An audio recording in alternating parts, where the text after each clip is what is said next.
Al-Isra wal Miraj partie 4.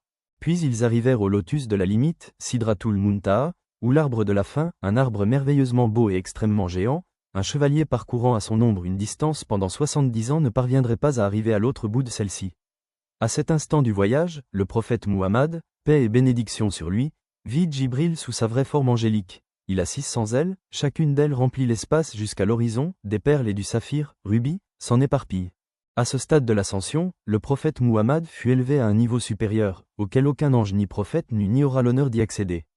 Même Djibril s'est arrêté juste avant et a annoncé au prophète que s'il essaie de traverser ce niveau il sera brûlé par les lumières. Arrivant à ce niveau élevé, le prophète rencontra Allah, exalté, et il se prosterna et put lui parler directement. Allah lui annonça que lui et sa communauté devraient prier 50 fois par jour. Quand le prophète descendit aux autres cieux, le prophète Moussa le conseilla de revenir et de demander à Allah de lui alléger par peur que sa communauté ne puisse pas assurer 50 prières par jour. Il écouta son conseil et revint demander d'alléger le nombre.